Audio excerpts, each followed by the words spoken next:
What up, homies? Welcome back, Conspiracy University.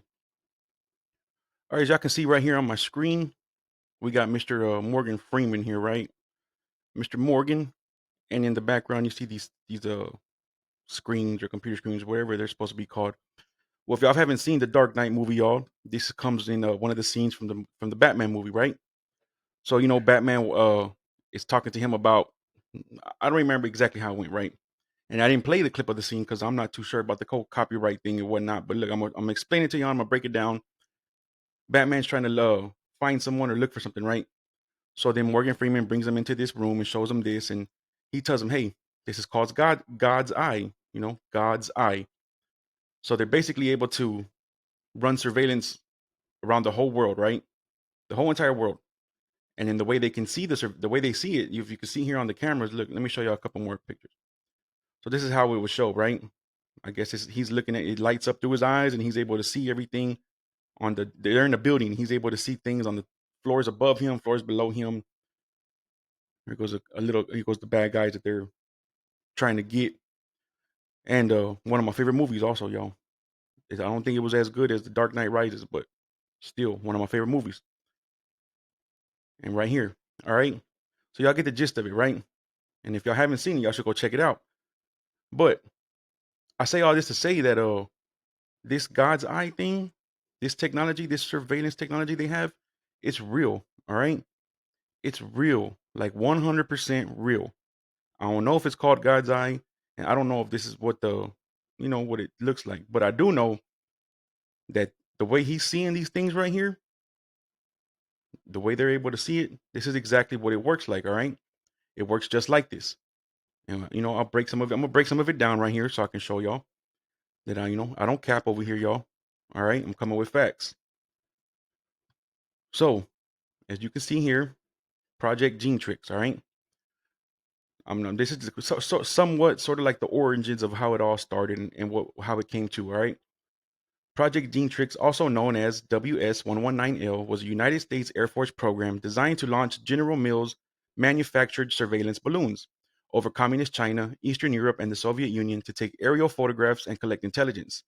The Gentrix balloons reached altitudes of 50,000 to 100,000 feet, well above any contemporary fighter plane. Well above any contemporary fighter plane. In 1955, a number of AN-DMQ-1. Okay, none of this right here is really important, y'all, because this is I'm just basically showing y'all how the origins, where it all started, right? So they first started with things like this, the the balloons, right? The surveillance balloons. Okay, so then we go to Project Moby Dick. Project Moby Dick. Project 119L was a Cold War reconnaissance operation by the US Air Force in which espionage balloons floated cameras over the Soviet Union.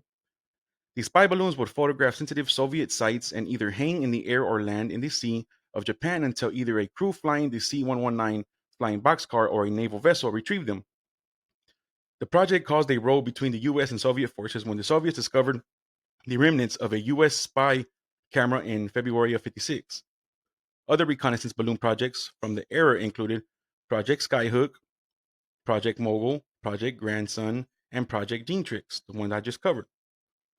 The previously conducted Project Moby Dick used much smaller balloons launched from what was called a covered wagon. Their payloads were then tacked across the continental United States to map and study high altitude wind trajectories. So, this is where, so this technology has been out for a long time. So, they showed us in Batman, right? They showed us in the Batman movie.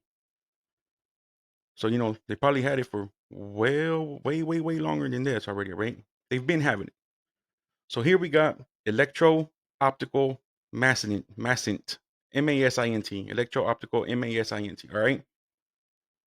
So I'm really gonna read all of them. All right, but I'm gonna go through some of these here for y'all so y'all can see what I'm trying to show y'all about the God's eye thing. All right. So electro optical MASINT is a subdiscipline of measurement and signature intelligence and refers to intelligence gathering activities which bring together disparate elements that do not fit within the definitions of signals intelligence, imagery intelligence, or human intelligence. Electro optical MASINT has similarities to IMINT, but is distinct from it. IMINT's primary goal is to create a picture composed of visual elements understandable to a trained user. Electro-optical helps validate the picture so that, for example, the analyst can tell if an area of green is vegetation or camouflage paint. Electro-optical also generates information on phenomena that emit, absorb, or reflect electromagnetic energy in the infrared, visible light, or ultraviolet spectra, phenomena where a picture is less important than the amount or type of energy reported. For example, a class of satellites originally intended to give early warning of rocket launches based on the heat of their exhaust reports energy wavelengths and strength as a function of locations. There would be no value in this specific context to seeing a photograph of the flames coming out of the rocket. In other words, MASINT may give warning before characteristics visible to IMINT are clear, or it may help validate or understand the pictures taken by IMINT. MASINT techniques are not limited to the United States, but the US distinguishes MASINT sensors from others more than do other nations. According to the United States Department of Defense, MASINT is technically derived intelligence, excluding traditional imagery, IMINT, and signals intelligence, SIGINT, that, when collected, processed, and analyzed by dedicated MASINT systems, results in intelligence that detects, tracks, identifies, or describes the signatures, distinctive characteristics, of fixed or dynamic target sources. MASINT was recognized as a formal intelligence discipline in 1986. Another way to describe MASINT is a non literal discipline. It feeds on a target's unintended emissive byproducts, the trails of thermal energy, chemical, or radio frequency emission that an object leaves in its wake. These trails form distinct signatures which can be exploited as reliable discriminators to characterize specific events or disclose hidden targets. As with many branches of MASINT, specific techniques may overlap with the six major conceptual disciplines of MASINT, defined by the Center for MASINT Studies and Research, which divides MASINT into electro-optical, nuclear, geophysical, radar, materials, and radio frequency disciplines. I repeat, in which divides MASINT into electrical optical, electro-optical, nuclear, geophysical, radar, materials, and radio frequency disciplines. MASINT collection technologies in this area use radar, lasers, starring arrays in the infrared and visual, to point sensors at the information of interest, as opposed to IMINT and MASINT. Electro-optical sensors do not create pictures. Instead, they would indicate the coordinates, intensity, and spectral characteristics of a light source, such as a rocket engine or a missile reentry vehicle.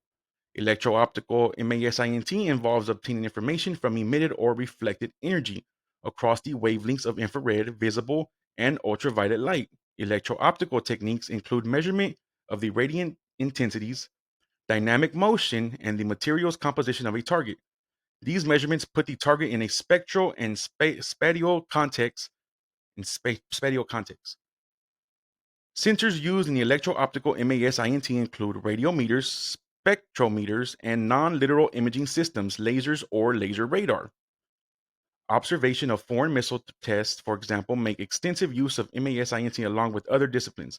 For example, electro-optical and radar tracking establish trajectory, speed, and other flight characteristics that can be used to validate the TELINT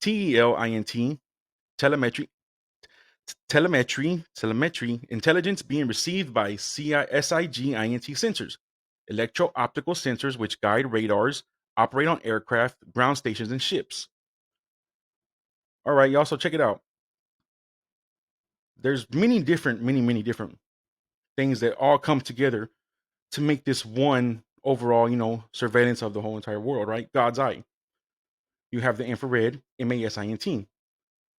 So check it here. It says while infrared, IMINT, and MASINT operate in the same wavelengths, MASINT does not take pictures in the conventional sense, but it can validate IMINT pictures, where in IR, IMINT sensor would take a picture that fills a frame The IR sensor gives a list by coordinate of IR wavelengths and energy.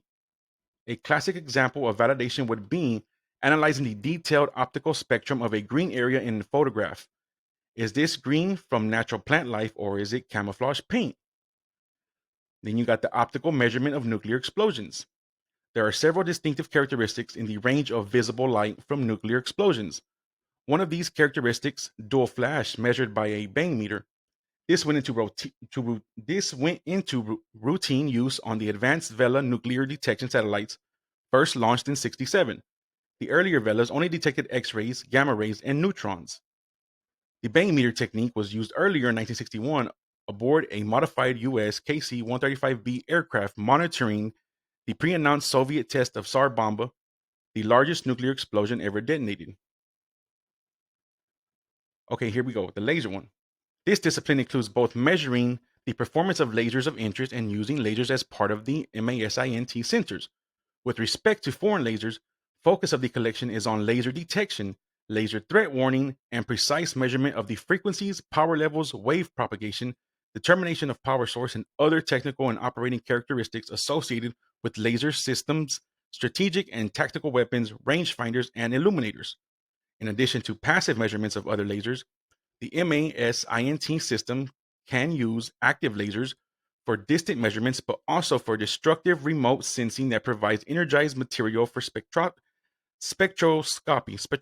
Oh, y'all know what I mean. I'm getting tongue tied here, y'all. Okay, let me go to the main one. Let me see where we at. Where we at? Well, I think I've already read it. Okay, spectroscopy can be applied either to targets that are already excited, such as an engine exhaust, or simulated with a laser or other energy source. It is not an imaging technique, although it can be used to extract greater information from images. Where an IMINT sensor would take a picture that fills a frame. Oh, I think I read this right. Okay, look, I read this, y'all. So basically, if y'all want to see more of this right here, this is where y'all would go. All right, this is from Wikipedia. So I mean, you can dig deeper into it and look at different sources.